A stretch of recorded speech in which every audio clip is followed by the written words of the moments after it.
ऐसी कौन सी नाराजगी बीजेपी की तरफ से थी कि आपको टिकट नहीं दी गई, किसी बाहरी कैंडिडेट को जो है उतार दिया गया हिसार लोकसभा सीट से? ये मुझे टिकट बाहरी आदमियों क्यों दी गई और मुझे क्यों नहीं दी गई, इसका जवाब तो माननीय मनोहर लाल खट्टर जी दे सकते हैं। जी, खट्टर साहब तो एक बयान भी देकर के गए थे जिसका काफी नुकसान शायद जो है आदमपुर के अंदर भुगतना पड़ा था। जो एक उनका बयान जो यहाँ भाषण में उन्होंने बोला उसका निसंदेह बहुत ज्यादा नुकसान हुआ जी। जो जिसकी भरपाई हम आज तक कर रहे हैं। निसंदेह इतने उच्च पद पर बैठ के थोड़े भाषा का उपयोग हम सबको ही अब संयम तरीके से और सोच के करना चाहिए। हमने आदमपुर में विकास किया है, कोई गांव ऐसा नहीं है इसमें 1 करोड़ से लेके 170 करोड़ रुपए तक ना गए। किसी गांव में 1.5 करोड़ गया, किसी में 2 गया, किसी में 5, किसी में 50, किसी में 100।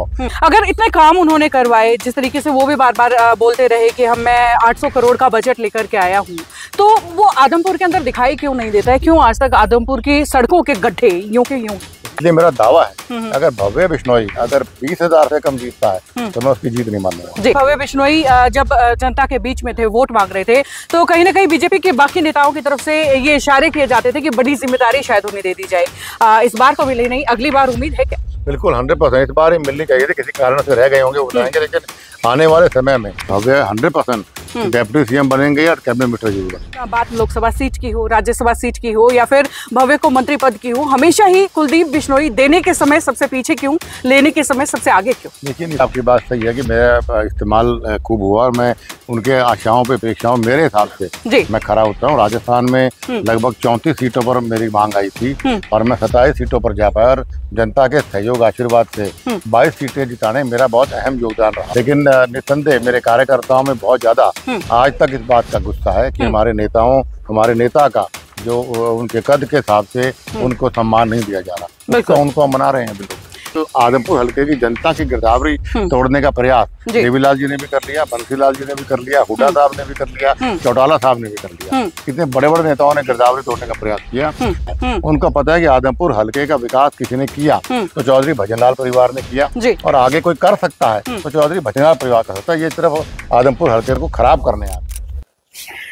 भाई सिटी बिग न्यूज की खास पेशकश सीधी बात में आप सभी का मैं अंकिता सिंह स्वागत करती हूं और आज की इस एपिसोड के अंदर हमारे साथ मौजूद है खुद को हरियाणा की सीएम की रेस में शामिल मानने वाले बीजेपी के कद्दावर नेता व बिश्नोई रतन कुलदीप बिश्नोई जी। साहब स्वागत करती हूँ सिटी बिग न्यूज पर आपका। Thank you.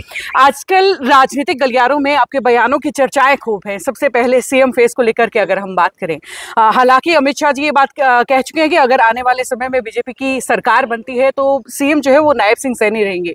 फिर भी आपका बयान किस तरीके से महत्व रखता है? देखिए सीएम फेस नायब सिंह सैनी जी हैं और वही रहेंगे जी और वही बनेंगे सीएम इस बार जी।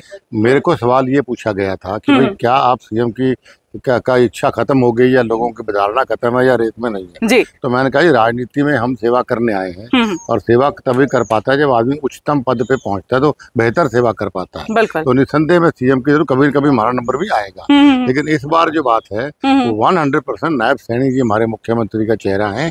बढ़िया काम किया उन्होंने, वही सीएम बनेंगे। साथ ही एक बयान और आपका चर्चाओं में है कि आप जो है आप जनता के काम करवाने के लिए ऑफिसर्स के दफ्तर में नहीं जा सकते हैं। तो आपके विरोधी इस चीज को लेकर के कहते हैं कि कुलदीप बिश्नोई के अंदर घमंड आ गया है, एरोगेंस आ गया है, क्या कहना चाहेंगे? मैंने ये बयान मेरा कभी था ही नहीं जी। मैंने ये कहा था कि भव्य हर मुझसे बेहतर है, मुझसे बेहतर काम करवा सकता है, क्योंकि किसी भी सरकारी दफ्तर के अंदर फाइल ले जाने में परहेज नहीं करता। चाहे अफसर के जाना हो, चाहे मंत्री के जाना हो, चाहे मुख्यमंत्री के जाना। उन लोगों ने उसको तोड़ मरोड़े कहा। कुलदीप ने कहा मैं नहीं जाता जी। मैंने ये कभी नहीं कहा मैं नहीं जाता। आदमपुर हल्के के लोगों के लिए मैंने हमेशा कहा कि मैं अपनी जान भी दे सकता हूँ, फाइल तो बड़ी छोटी चीज है। विपक्ष वालों के पास हमारे खिलाफ बोलने का कोई मुद्दा नहीं जी। कभी इस प्रकार की बात कर देते हैं, कभी कहते हैं मंडी खोदी पड़ी है, कभी कुछ कह देंगे, तो तथ्यों पर बात करनी चाहिए जी। लोकसभा चुनाव की बात कर लेते हैं। इसके बाद लोकसभा चुनाव में एक राजनीतिक अनाड़ी को भी इस बात का पता था कि अगर कुलदीप बिश्नोई को टिकट देकर मैदान में उतारा जाए तो ये सीट जो है वो बीजेपी की झोली में जाने वाली है।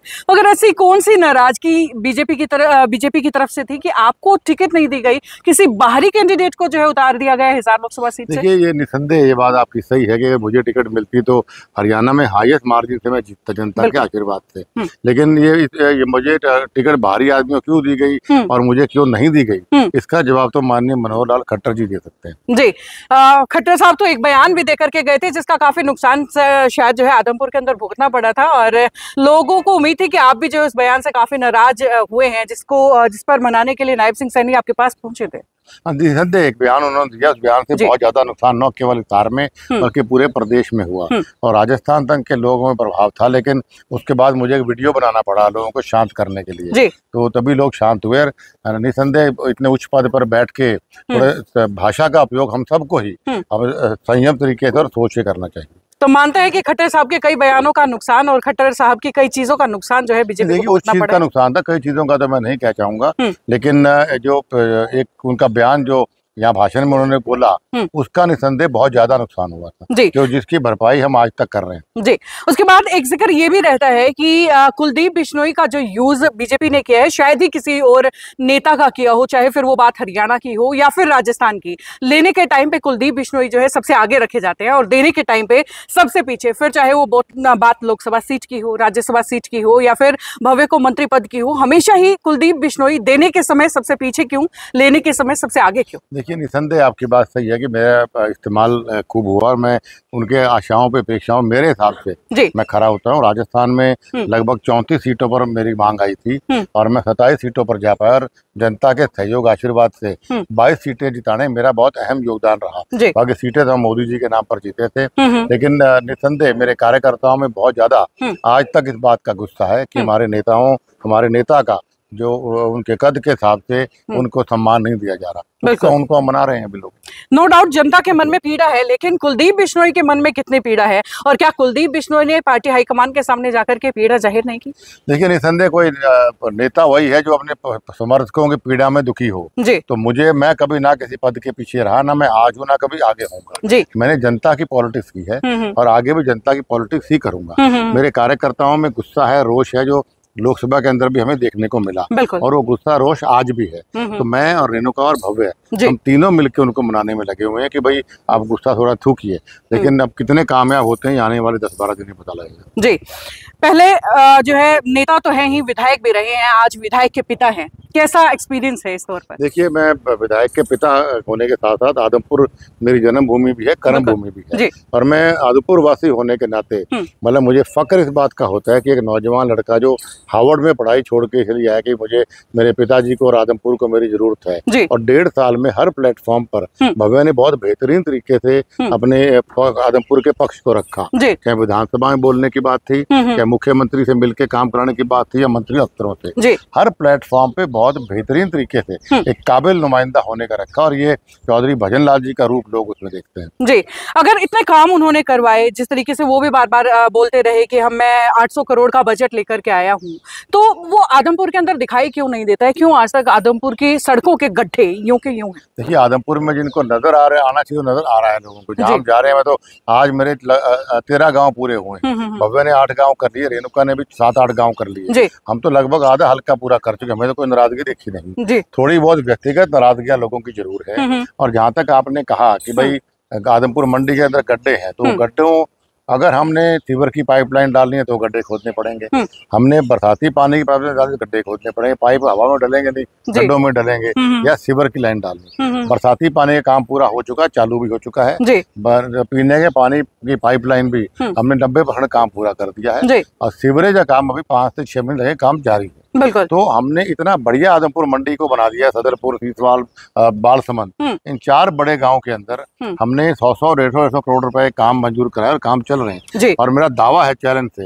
ये जब काम पूरे हो जाएंगे अगले 100 साल तक, कुलदीप रहे ना रहे, भव्य रहे ना रहे, लेकिन 100 साल तक लोगों को सीवरेज पानी और बरसाती पानी के निजात लोगों को हर हालत में मिलेगी। चलिए, उपचुनाव के दौरान जो है भव्य बिश्नोई जब जनता के बीच में थे, वोट मांग रहे थे, तो कहीं ना कहीं बीजेपी के बाकी नेताओं की तरफ से ये इशारे किए जाते थे कि बड़ी जिम्मेदारी शायद उन्हें दे दी जाए। इस बार तो मिली नहीं, अगली बार उम्मीद है क्या? बिल्कुल 100% इस बार ही मिलनी चाहिए थी, किसी कारण से रह गए होंगे बताएंगे, लेकिन आने वाले समय में भव्य बिश्नोई की काबिलियत को देखते हुए और हमारा वोट बैंक को देखते हुए और इस इलेक्शन में जो हम अभी रिजल्ट देंगे उसको देखते हुए मैं समझता हूँ मुझे किसी प्रकार की कोई शंका नहीं है कि भव्य 100% डेप्यूटी सीएम बनेंगे या कैबिनेट मिनिस्टर जरूर बनेंगे। जी, आपने अभी कहा कि आपका पूरा परिवार जो है फिलहाल विधानसभा के अंदर है, लेकिन लोग कहीं ना कहीं जो नाराज हैं, जो लोग जो विरोधी हैं, वो ये जरूर कहते हुए नजर आ जाते हैं कि जो 5 साल में से 4.5 साल जो है भजनलाल परिवार एसी वाले कमरों में दिल्ली में रहता है और 6 महीनों के अंदर जो है वो हमें नजर आता है फिर से भुला फिसला करके आदमपुर से वोट लेकर चला जाता है। उनकी बात को गलत सुना है। वो ये कहते हैं कि 4.5 साल विपक्ष वाले